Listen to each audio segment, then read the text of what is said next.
والله يدعو إلى دار السلام ويهدي من يشاء إلى صراط مستقيم. Allah knows what's best for us, so why should we complain? We always want the sunshine, but He knows there must be rain. We always want the laughter and the merriment of cheer, but our hearts will lose their tenderness if we never shed a tear. So whenever we feel that everything's going wrong, it is just Allah's way to make our spirits strong. Assalamu alaikum wa rahmatullahi wa barakatuh. Welcome to Inspirations. All praise is due to Allah. We praise Him, we seek His aid, and we ask for His forgiveness. We seek refuge in Allah from the evils of ourselves and the evils of our actions. Whomsoever Allah guides, none can lead astray, and whomsoever Allah leaves to go astray, none can guide. I bear witness that none has the right to be worshipped but Allah subhanahu wa ta'ala, without any partners. And I bear witness that Muhammad sallallahu alayhi wa sallam is His servant and His messenger. Welcome to a new episode of Inspirations, and hopefully we have achieved something in terms of learning from our Prophet sallallahu alayhi wa sallam, learning from his companions, those great example. And we will inshallah try even more to get personally involved in every event that we talk about. Hopefully we'll be able to travel through time about 100 or 1,400 years back. Try to live with the Prophet ﷺ. Try to see what kind of person he was. Try to see how he cultivated his companions, how he educated them. Try to see how he dealt with his enemies, how he dealt with the hypocrites, how he dealt with his family, how he dealt with different people. Trying to learn from that wonderful generation, from that wonderful society and wonderful example. And this is the main wisdom behind studying the seerah of the Prophet sallallahu alaihi wasallam. We closed that last week by saying that the hypocrites were really waiting for any opportunity to try to destroy the Muslims. They were hoping that somebody would come and just destroy Islam and destroy Muhammad sallallahu alaihi wasallam and his companions. That was more of a wishful thinking, because they couldn't do anything apart from what they did at the beginning when the Prophet sallallahu alaihi wasallam came to Medina. And we mentioned about that, because if you remember, we said that the people of Quraysh sent to the non-Muslims in Medina that you have received and you have provided shelter to our enemy Muhammad. So if you don't expel him out of Medina, we will come and fight you. So Abdullah ibn Ubay ibn Salul, who was an open non-Muslim at that time, he gathered some people and they decided to fight Muhammad ﷺ and the companions. But the Prophet ﷺ came to him, and they came to them and he said, well, you are going to do more harm to yourselves than Quraysh could ever even dream of. You were going to kill your cousins and your relatives. So actually they were swayed from waging that war against the Muslims. And I believe we referred to that previously. But the hypocrites were hoping, after the Muslims managed to win this victory in the Battle of Badr, the hypocrites were really hoping that somebody could come and just get rid of the Muslims. And actually Quraysh was there to fulfill, or trying to fulfill that dream. Abu Sufyan has become the leader of Mecca, obviously because the leaders of Mecca, the leaders of Quraysh, were killed in the Battle of Badr. Now Abu Sufyan assumed this position of the head or chief of the tribe. So he is to take responsibility of Mecca. And obviously, everybody around him was pushing him to avenge their dead people, the leaders who were killed in the Battle of Badr. So Abu Sufyan was determined to take revenge. And he decided, actually the caravan that he managed to escape with from the grip of the Muslims, what they did actually, they took all the money from that they made from that caravan, and they allocated this money in order to prepare an army to go and fight the Muslims, in order to take revenge. There were many people in Mecca who wanted to take revenge because they lost their loved ones. They wanted to take revenge from the Muslims. From among them, a person that we previously talked about, Jubayr ibn Mut'im. Jubayr ibn Mut'im ibn Adi. We mentioned his father was Al-Mut'im ibn Adi, who once helped the Prophet ﷺ, or who once had helped the Prophet ﷺ, and he's dead at that time. His son Jubayr, and I believe we mentioned previously that he went to the Prophet ﷺ asking him to release the captives of the Battle of Badr. The Prophet ﷺ said to him, had your father been alive and been here, I would have released them for him. But I can't do that. So he felt that the Prophet ﷺ appreciated his father, but he still had a pain in his heart.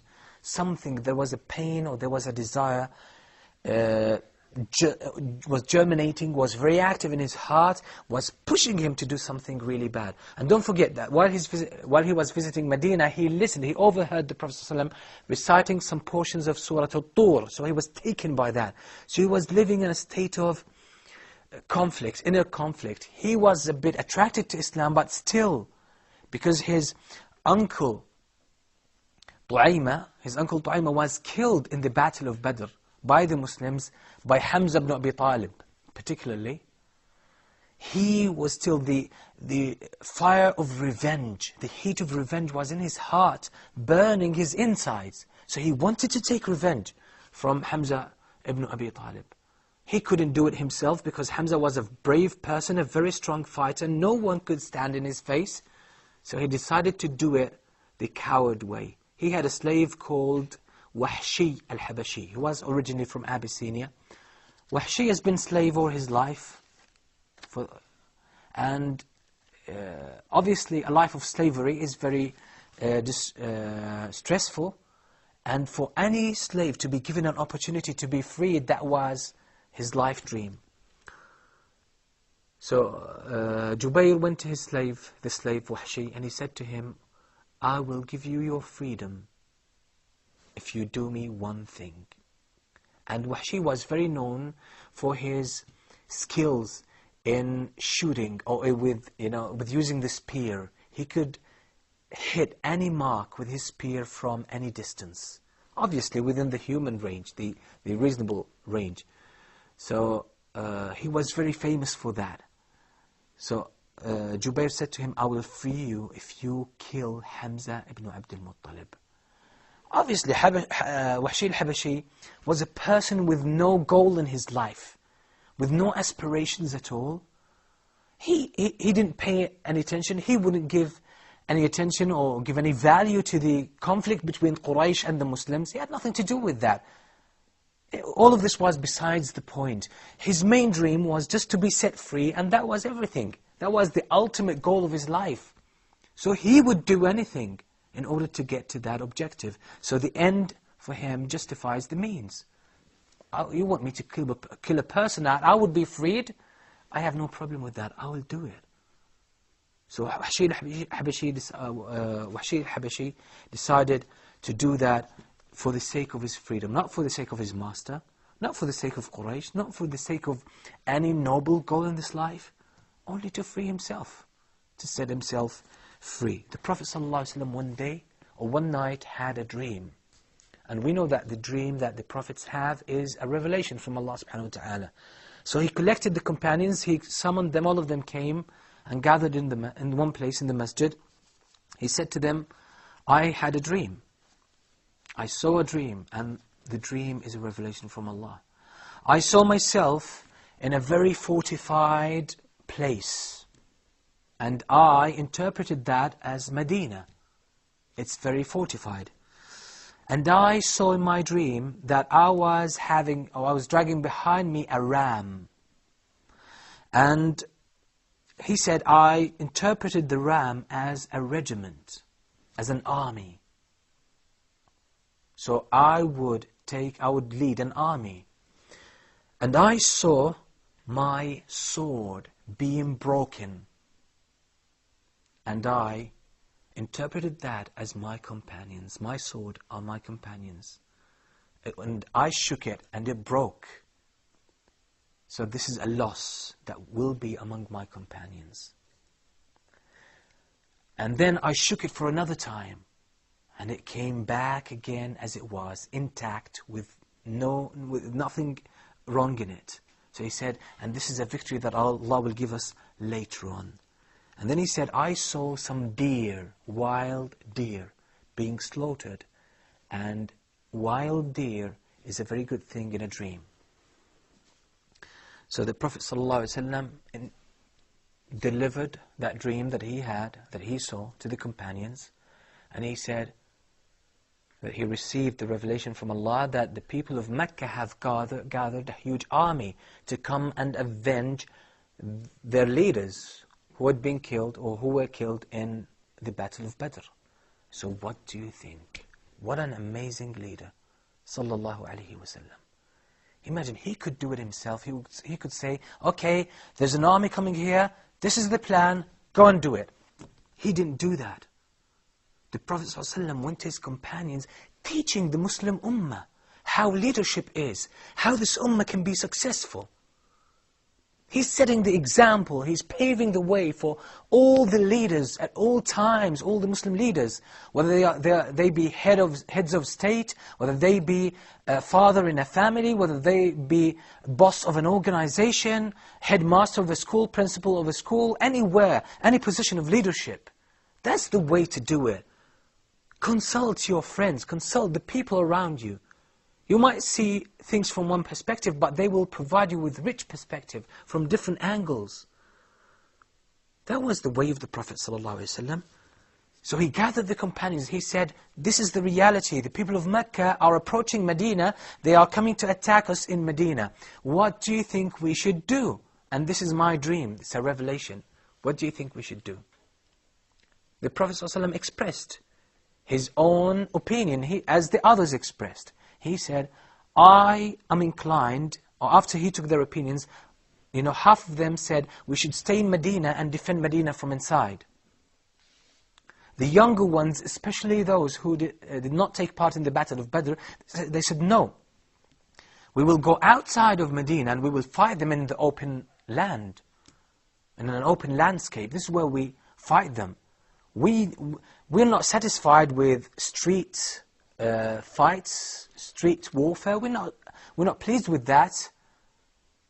We want an open battle in an open field where we could really prove to Allah subhanahu wa ta'ala and the Prophet ﷺ our strength and our determination and our sacrifice for the sake of Islam. The Prophet ﷺ was inclined to the opinion of those who said we should stay in Medina. The Medina actually the houses in Medina were very tightly built. So they were close to each other. The houses were close to each other. So it was somehow like a fort or like a fortress. It's been fortified. There are no gaps where the enemy could go inside through these gaps or through these alleys or roads. Especially from the northern side. The northern side of Medina, the houses were tightly built together, tightly spaced, so there is no gap, no space.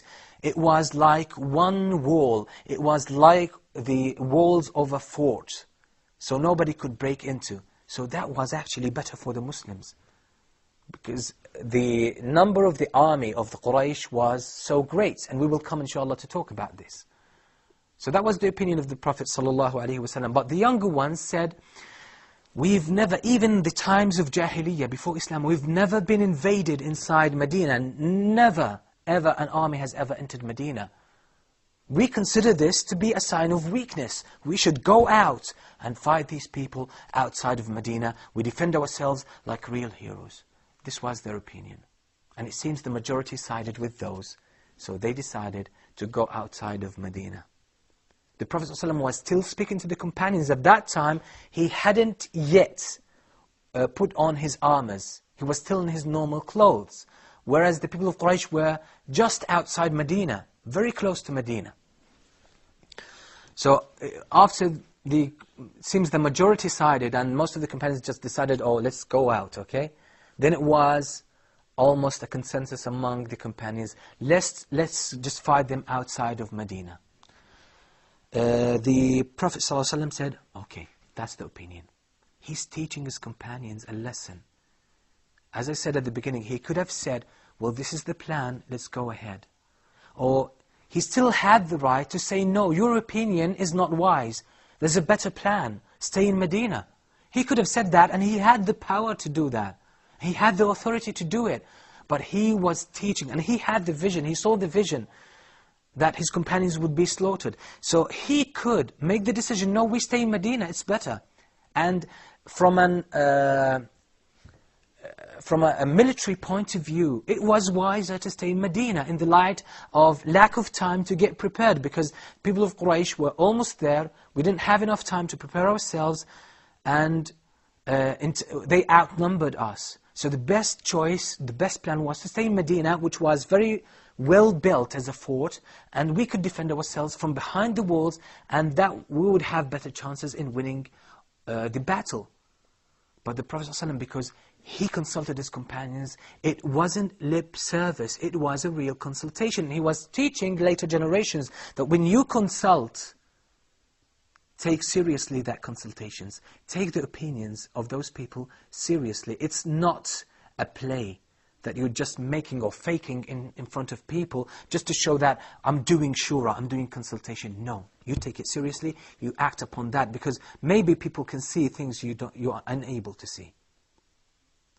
So how was the response of the companions after this decision was made? Inshallah, we will talk about this after this short break. Stay with us. Is just Allah's way to make our spirits strong. What do parents want from their teens? In the current times, I think that that's not what's so. I think that young people are very unique. You tell them right, they say no, it's left. You said okay, it's left, they say it's right. Actually, a lot of time amongst ages 14 to 20 are spent on the computer and TV. Everyone has a good side and a bad side, and the peers really play on these. If you want to live by the Sunnah, you're going to be different than everybody else in the society, even other Muslims. Physically and financially able to get married, they should get married. This is what the Sunnah tells us. And please do not let this type of gang life go any farther. We're attempting to bridge the gap that seems to be growing more and more every day.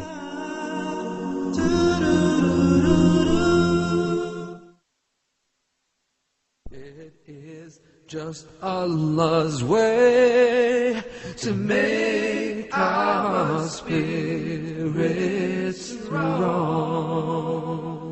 Assalamu alaikum wa rahmatullahi wa barakatuh. Welcome back. You're still watching Inspirations, and we are still trying our best to learn from the life of Muhammad sallallahu alaihi wasallam, to learn from his wonderful character, and to learn from his companions as well. We said that the younger ones in Medina decided, or actually wanted to go out and face the Qurayshi army outside of Medina, and it seems that this was somehow, it became at the end of the consultation process, it was more likely as a consensus. So the Prophet ﷺ decided to take their opinion seriously, and he decided to follow their opinion. He said, okay. He went and put on the armor. Some of the companions felt some regret. They said, it seems the Prophet ﷺ was more inclined to fight them from inside Medina, but we pushed him to go and fight outside of Medina. So they went back to the Prophet ﷺ, and some of the narrations, they're not as the level that we want of authenticity, but they are somehow in between. Somehow in between. The narrations are not very weak. They are still, we can accept them. Why? Because they are in line with the general or with the authentic narrations. So, this, and I believe we explained enough about our style and our methodology in dealing with the narrations. Some of these narrations say that it was, or the companions sent to him Hamza ibn Abdul Muttalib, who said to him, O Messenger of Allah, it seems that we pushed you You were more inclined to stay in Medina, but we pushed you to that opinion, which is just to go and fight them outside of Medina. So we regret that. You do whatever you see right. The Prophet ﷺ said to them, it was never for any prophet, after he has put on his armor, to take it off. We're going out, we've decided to fight them outside of Medina, then we will do that. Very intelligent, very clever leadership on the part of the Prophet ﷺ. Why? Because he doesn't want to teach his companions hesitation. We've decided, go on and do it. You might be wrong. Your plan might be wrong, but go ahead and do it. What is worse than following a wrong plan is having hesitation. That will create so much weakness and vulnerability in the army of the Muslims. So the Prophet ﷺ was teaching them a lesson. Yes, maybe your opinion was wrong to go and fight them outside of Medina, but it's even worse to change your opinion now. You've made a decision, we've made it, then stick to it. Don't change your opinion. You've already endorsed a plan, then go about executing that plan. Don't fall into hesitation, because it's the worst thing you could do to an army, especially that we are already outnumbered. So this was a very important lesson as well. So when you decide something in your life, you make istikhara about that. And you've asked for people's opinions, and you see that you have taken enough wisdom, enough knowledge from the people's opinion, and you have decided to make it, and you are just about, you're embarking on that thing, and you've started doing it, then some hesitation comes to you. Maybe if I did the other thing, that would have been better. Don't do that. Stop. Keep on doing what you are doing now. Stick to your plan. Don't fall into hesitation, because you will never succeed that way. Many people have this. We call it in Arabic wiswas. People something keeps haunting their minds, keeps nagging on them. Maybe what you are doing is wrong. Maybe if you listen to so-and-so, that would have been better. Don't do that. That's shaitan trying to create weakness inside you. This is why the Prophet ﷺ said, if you did something and it went wrong, don't say, have I done this and that, it would have been better. No. Don't say, law, have I done this or that. Don't say it. Law opens, law can be translated as only if. Don't use it, because it opens a new arena for the work of shaitan. Don't let that overtake you. And that's a very important lesson. It will help you in your personal life, your professional life, your family life, and in everything. Hesitation and this kind of waswas is your first enemy, and it can destroy you. And this happens actually quite often in marriages. In marriages, and it happens to people who get into engagement. Before consummating the marriage, they have a period of al-khutuba, okay, of engagement. Sometimes this period is elongated to a number of years. This shouldn't be the case. Because what happens when it gets long, the lady or the female starts to question her choice of her husband, of her fiancé. She starts to say, maybe he's not the right person, because she starts seeing things of him. She starts seeing human mistakes, human vulnerability, human weaknesses, human limitations. So she starts to say, well, I still have a choice. We haven't consummated the marriage. You know, he has some bad habits. Maybe he's not the right person. Maybe I will not be happy with him. You see where shaitan finds a way to go in and destroy the marriage? So that's an advice to all the brothers and the sisters. Don't make this period of engagement long. Don't elongate it. Make it as short as possible. Sometimes 2 weeks are enough. Maybe a few days are enough. And this should be the case. Because what people do, they write the contract, the marriage contract, and then they say, we will marry in a year, we will marry in 6 months, we will marry in 2, 3, 5, 6 years. Some people do that. Sometimes it goes up to about 10 years. And I've witnessed cases like that. What happens? Especially the woman starts to question her choice. Is it the right choice? And sometimes the man does. And with the media that we have, where you can see on TV People appearing to be like a superman, superhuman being, perfect in all qualities, but you don't see the weaknesses, because you don't see the whole person, the whole aspects of his life. You just get to see one aspect of their life, and they depict them as heroes, as perfect human beings. And what happens? This woman starts to look at her fiancé. Oh, he's not as perfect as that person. She starts to doubt her choice. The man starts to see models, and that's the hazard. That's the real danger of allowing your gaze, allowing yourself to watch TV, the evil things on TV. He sees, supermodels on TV, but when he looks at his fiancée, he sees her sometimes beautiful, sometimes he sees her in her normal state. So he starts to question his choice. What will happen? Trust goes down. And then what happens? Different behaviors, different things will be misinterpreted. Because the trust goes down, you will start to interpret things interpret certain behaviors based on that trust. Oh, maybe she doesn't really like me because she said, that word. Maybe she doesn't really love me. Maybe I shouldn't stay with her. We're still on the shore. We haven't sailed yet. Okay, we're still on the safe side. We haven't got deep into the issue. So still, I can say no. I can say, well, I don't think this will work out for me.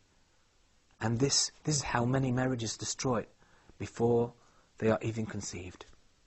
So the Prophet ﷺ teaches us a very important lesson. You've made the decision. You've made enough consultation. You've made istikhara. Go ahead and don't look back. Don't look back. Keep doing it. Because even if your decision is wrong, even if the plan you have chosen is wrong, a worse thing to do is to look back and question that decision and start to have this hesitation, because it will destroy everything. So I hope we managed to learn this lesson as I said, in our personal life, family life, social life, professional life, everywhere. We have to learn this lesson, and hopefully, actually this is one of the keys to success. Because even if you make something wrong, even if you fall in a mistake, you will learn from it.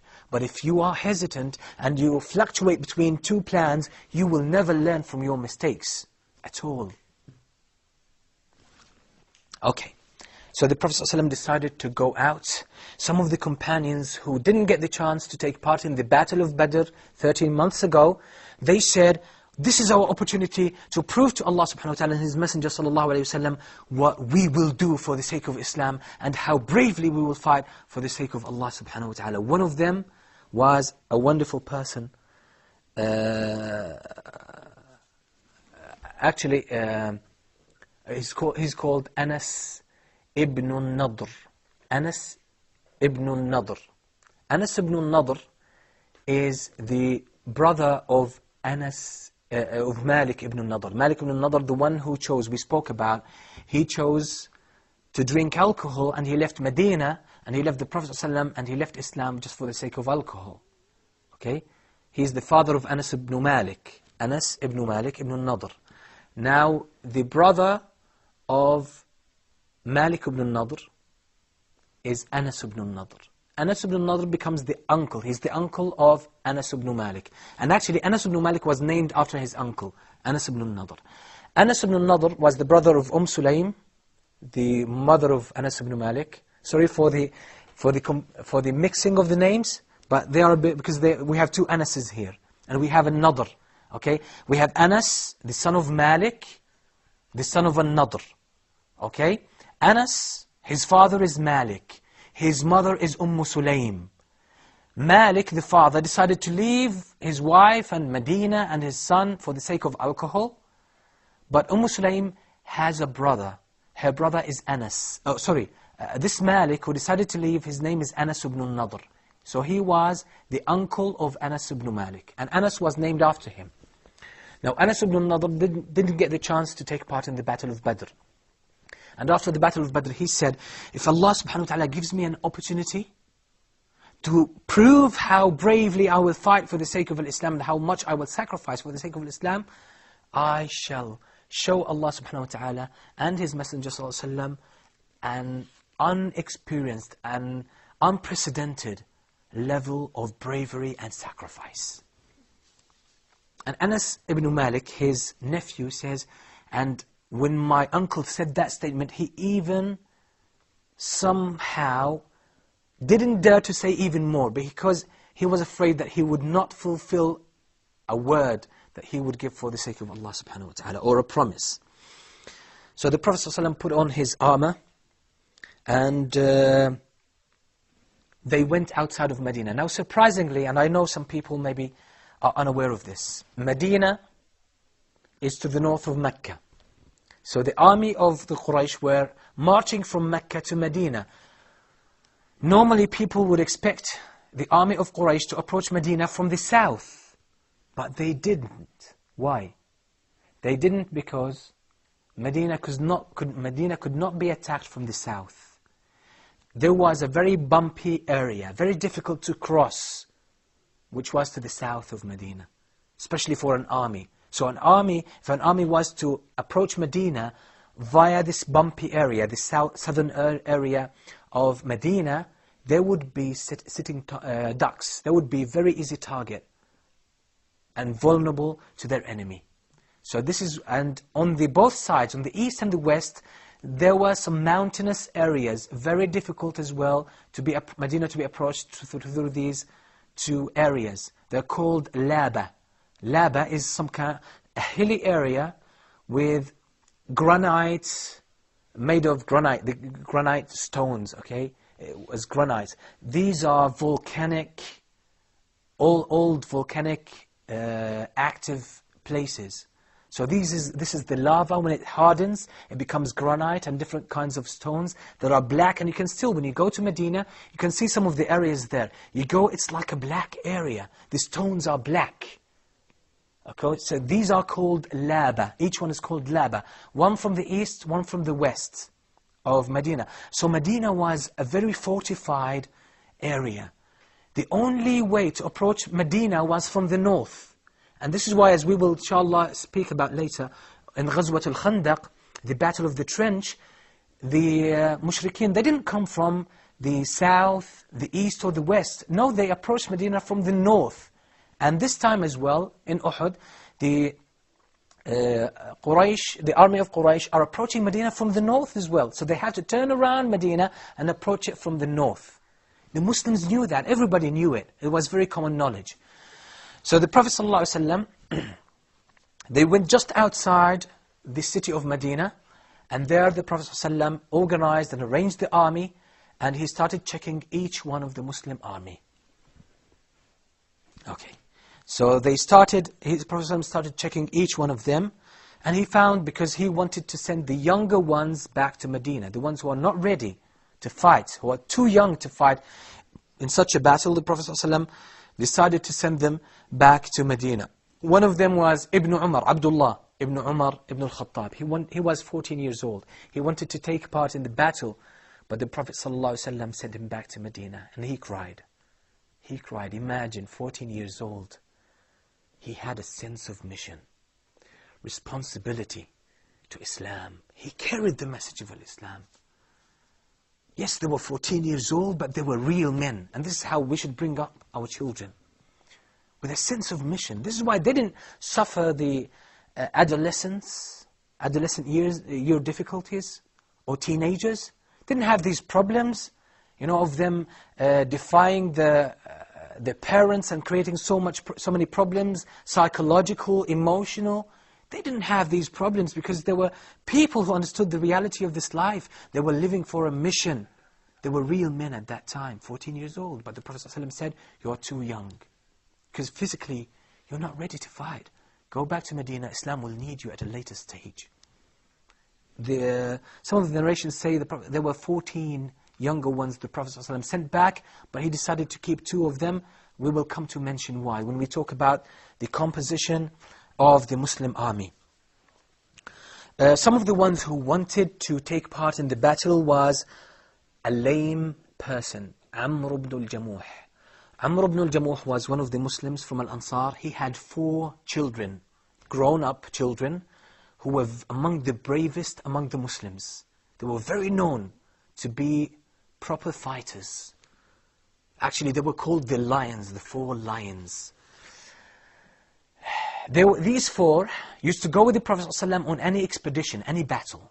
So they were going, they were ready to go, and actually they were prepared to go in the battle of Uhud. But they were surprised that their father, Amr ibn al-Jamuh, the lame person, wanted to take part in the battle. They said to him, listen, Dad, you don't have to go because Allah has exempted you from joining the battle. You are a lame person. You don't have to join the battle.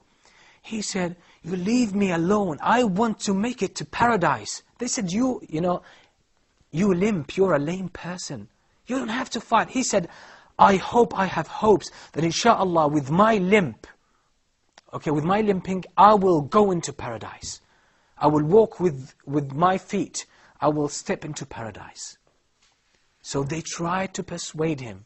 They tried to persuade him, Dad, you don't have to do it. We will fight for you. And you will get reward because we are your children.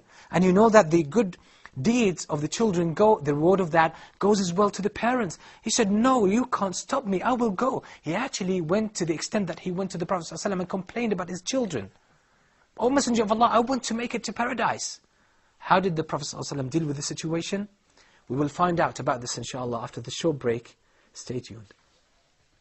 It is just Allah's way to make our spirits strong.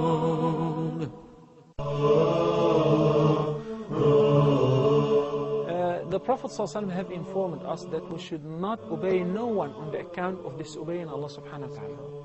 So the superiority is to Allah's command.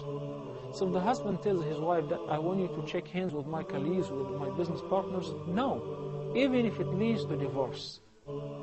If the husband says to his wife that you have to party with me, with partners and so on, no, you have to take your hijab off, no. By any means, communicate with Allah subhanahu wa ta'ala. Definitely Allah subhanahu wa ta'ala knows your language and He will be very happy to answer your dua.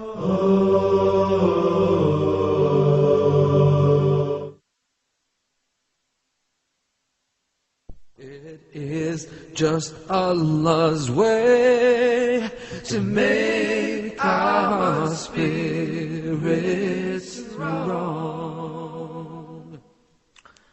Assalamu alaikum wa rahmatullahi wa barakatuh. Welcome back to Inspirations and such beautiful moments just before the Battle of Badr, showing how when Muslims really understand Islam and live it, and when their hearts are full with iman and faith, how wonderful the society will be.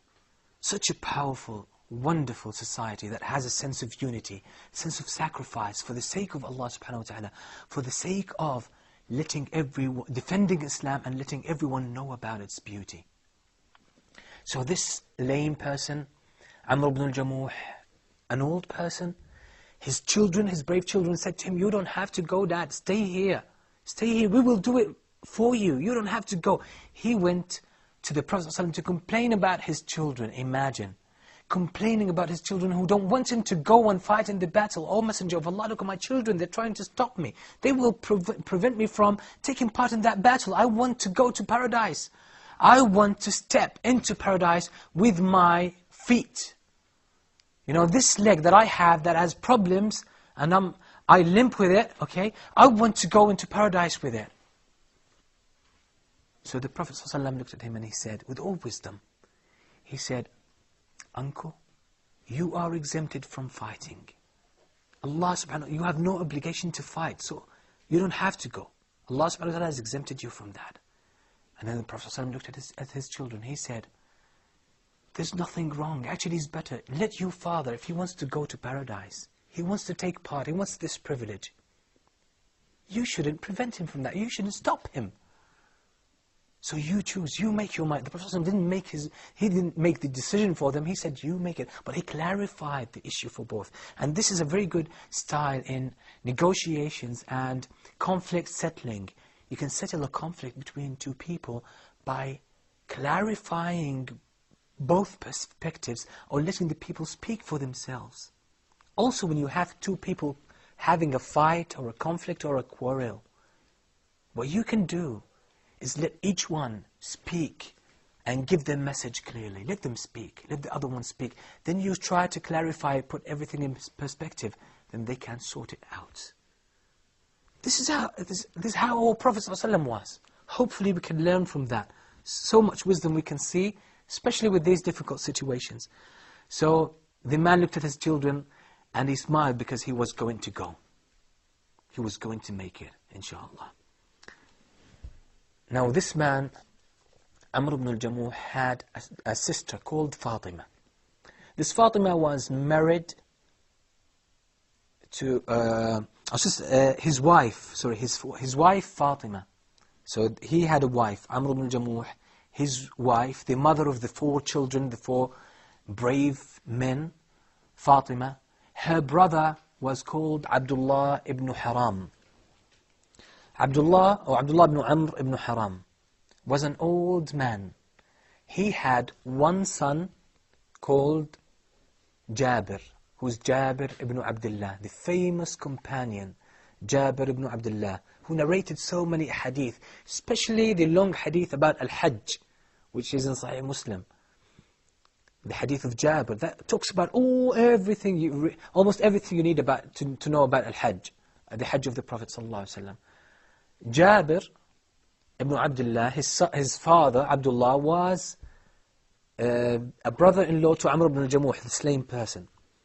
So this Abdullah ibn Amr ibn Haram was an old man. He had one son, Jabir, and 9 daughters. One son and 9 daughters. Now Jabir ibn Abdullah wanted to go in the battle. His father came to him and he said, listen my son, there's nothing wrong if you stay here with the people who will stay to protect Medina while I go and fight in the battle of Badr. You know I have 9 daughters and there's a huge debt I haven't paid off yet. So hopefully, and I have the feeling that I will be killed. I will be among the first to be killed among the army of the Muslims. So why did you stay in Medina, son? Stay in Medina, okay? Stay with those who will protect Medina, and I'm going to die. I'm going to be killed. So you stay, look after your sisters, the 9 daughters, and you pay off my debt, son. Obviously, Jabir wanted to take part in the battle. That was a very difficult situation where he had to choose. Either Jabir or his father Abdullah would go in the battle. So he just said to his father, he's actually said to him, he said, I wish we could go, both of us. His father Abdullah was saying to his son, I wish we could go, both of us, and you get killed before me, you get martyred before me, before my eyes, I see you, that you are martyred. I would be so happy. But you know I have 9 daughters, who will take care of them? And I have a huge debt, who will pay it off? Please, son. So finally, Jabir decided to let his father go and get the privilege of fighting in the Battle of Badr. Such a wonderful society, such wonderful people. Imagine, actually, people would be fighting who would stay. But these people were fighting over who would go. Yes, because they were ready to put their lives for Islam. Because they realized the real value of this life, that is really nothing. The real life is in the hereafter.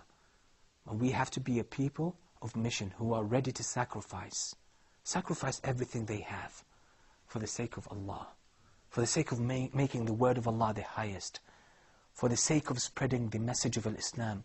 So everybody gets to realize what Islam really is. Not the wrong image of Islam that we have in the media, that we have in the press, being presented, even in the books that are mainly written now against Islam, especially in the West.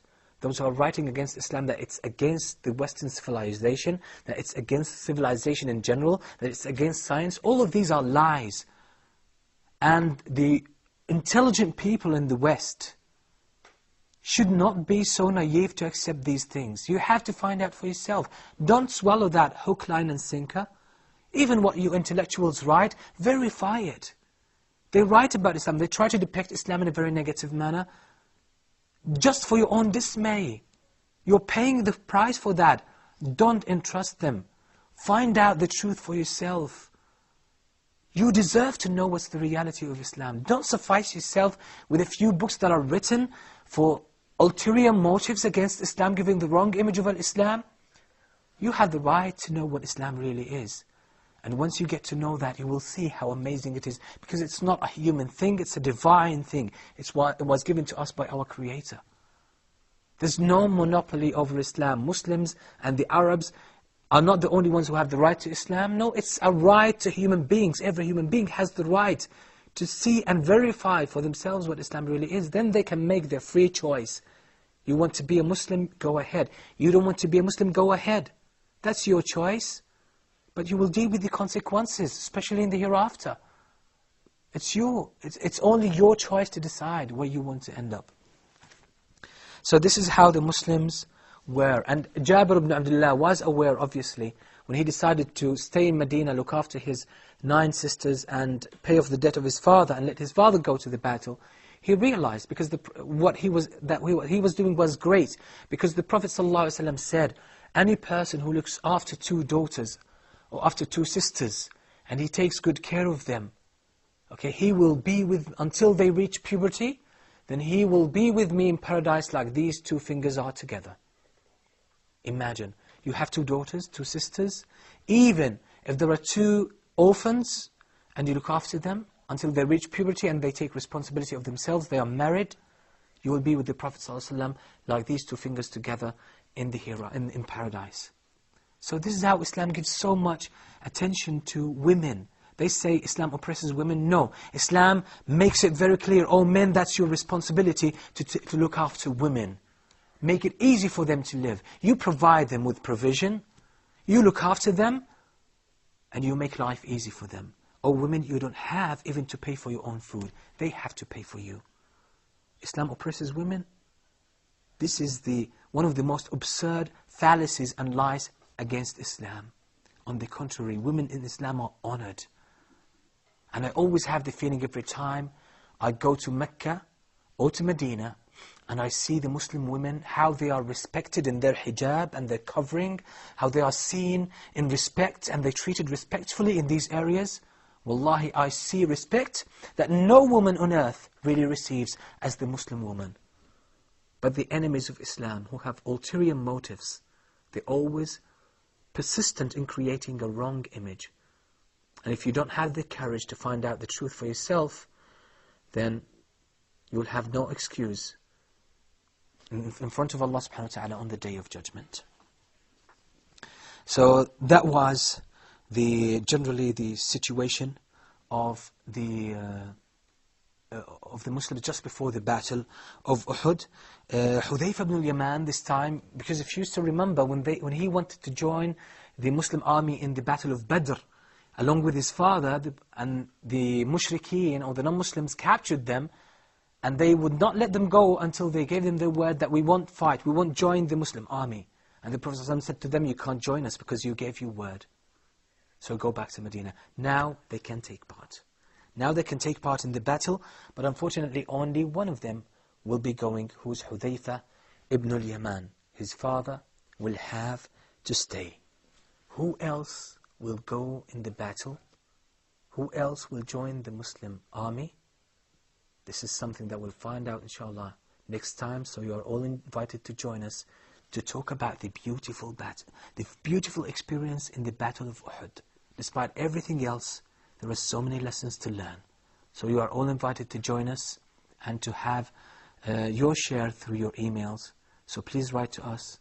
And until we meet next time, Assalamu alaikum wa rahmatullahi wa barakatuh. Allah knows what's best for us, so why should we complain? We always want the sunshine, but He knows there must be rain.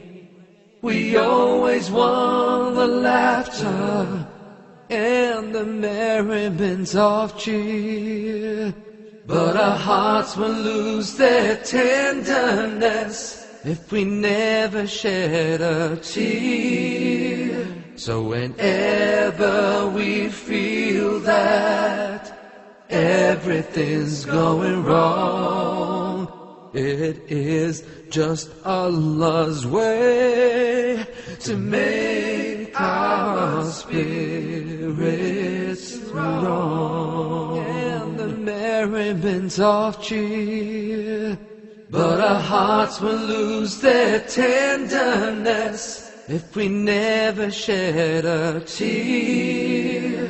So whenever we feel that everything's going wrong, it is just Allah's way to make our spirits